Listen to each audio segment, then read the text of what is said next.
वक्फ संशोधन बिल 2024 कल लोकसभा में पास हो गया है। ऐसे में अलग अलग जगहों पर संवेदनशील इलाकों को लेकर के पुलिस ने अपना पहरा सख्त कर दिया है। मैं राजधानी लखनऊ के उन्हीं संवेदनशील इलाकों में मौजूद हूँ। पुराने लखनऊ का इलाका है। इन जगहों पर अक्सर तनावपूर्ण स्थिति रहती है, लेकिन ख़ास तौर से क्षेत्रों में आप देख सकते हैं फ़िलहाल अभी सन्नाटा पसरा हुआ है। किसी भी तरह से यहाँ पर असामाजिक तत्व ये तमाम चीज़ें नहीं दिख रही हैं। शांतिपूर्ण माहौल है। किसी भी तरीके से यहाँ पर फ़िलहाल उपद्रव या ऐसी स्थिति नज़र नहीं आ रही।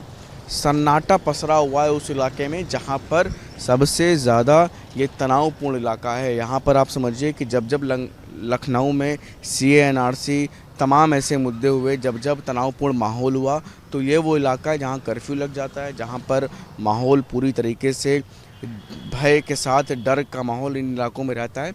लेकिन फ़िलहाल यहाँ पर शांति नज़र आ रही है। पूरी तरीके से सन्नाटा पसरा हुआ है।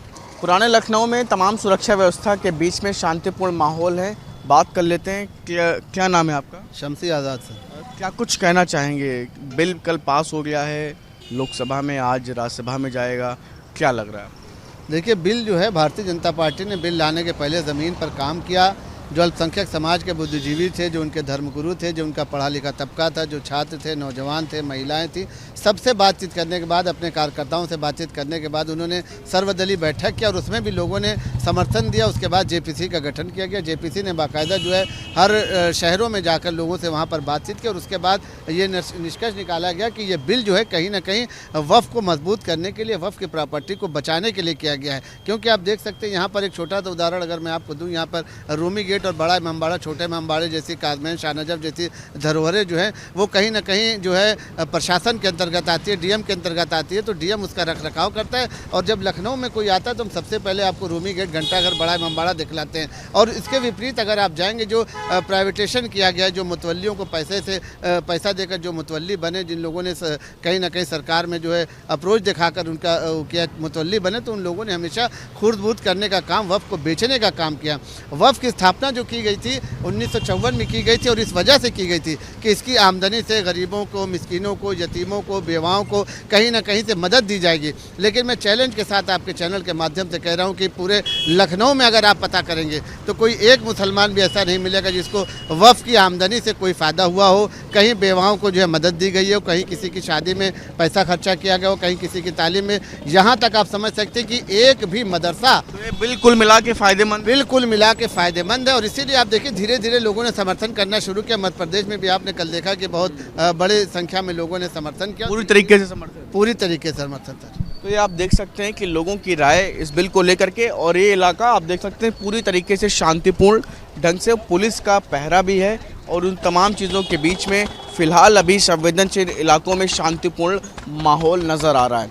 ये पूरी तरह से असंवैधानिक बिल है और इसके हम लोग बिल्कुल भी समर्थन में नहीं है। ये सीधे सीधे अल्पसंख्यकों के अधिकार के ऊपर हमला है और ये सरकार जो है पूरी तरीके से ये चाहती है कि ये अल्पसंख्यकों को किस तरह से चीरहरण किया जाए। ये पूरे उस तरह का बिल है।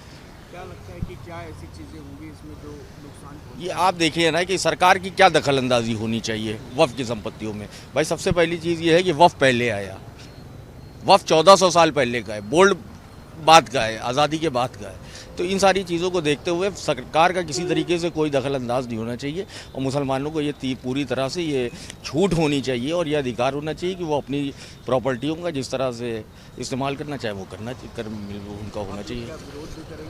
बिल्कुल विरोध करेंगे भाई, ये पूरा हमारा संवैधानिक अधिकार है कि हम इसका विरोध करें। और जिस तरह से भी हम लोग चाहेंगे, जिस तरह से हमारे लोग, हमारे मौलाना, हमारे धर्मगुरु हम लोग को ये डिसाइड करेंगे, हम लोग उस तरह से उनका साथ देंगे। अब अगला कदम तो अभी हम लोग का ऐसा कुछ नहीं है। हम लोग ने हर तरह से, सरकार ने जो बिल लाए उसका हम लोग ने आसानी से और कायदे से पूरा समर्थन किया, मगर इस बिल का हम समर्थन नहीं करते पूरी तरह से। राजधानी लखनऊ के संवेदनशील इलाकों में पुलिस का सख्त पहरा है। मैं इस वक्त जहां मौजूद हूं, यहां पर CA/NRC के दौरान प्रदर्शन हुआ करता था और वहां पर आप देख सकते हैं कि कितनी बड़ी संख्या में SSB के तमाम जवान तैनात हैं। किसी भी तरीके से माहौल ख़राब ना हो, ये सुनिश्चित करने का प्रयास, काम किया जा रहा है। आप देख सकते हैं कि पूरी अपनी तैयारियों के साथ यहाँ पर ये तमाम जवान हाथों में अपने इनके तमाम जो गन हैं वो है, उसके अलावा लाठी डंडों के साथ यहाँ पर नज़र आ रहे हैं। सामने जो आप देख रहे हैं जो क्षेत्र, ये वो इलाका है घंटाघर का जहाँ पर CA/NRC के दौरान महिलाएं बैठ करके अपना प्रदर्शन कर रही थी। कई दिनों तक वो प्रदर्शन चला था, यहाँ तक कि सरकार के लिए भी एक मुसीबत बन गया था। जिसके बाद यहाँ पर आप देख सकते हैं कि पुलिस ने यहाँ पर किस तरीके से अपना पहरे को सख्त कर दिया है। लोगों की आवाजाही को फ़िलहाल इसके आगे अनुमति भी नहीं है। इस पूरे इलाके को पुलिस ने जो है अलग अलग तरीके से आप देख सकते हैं कि चारों तरफ यहाँ पर जवान तैनात हैं। इसी तरह सामने आप देख सकते हैं कि पूरा इलाका, ये सबसे महत्वपूर्ण इलाका राजधानी लखनऊ का इसलिए है क्योंकि पुराने लखनऊ के लिहाज से काफ़ी ज़्यादा महत्वपूर्ण है। साथ ही साथ संवेदनशील इलाकों में ये पूरा क्षेत्र आता है। सबसे पहले माहौल अगर कहीं ख़राब होता है तो इन्हीं इलाकों की तस्वीर सबसे पहले सामने आती है।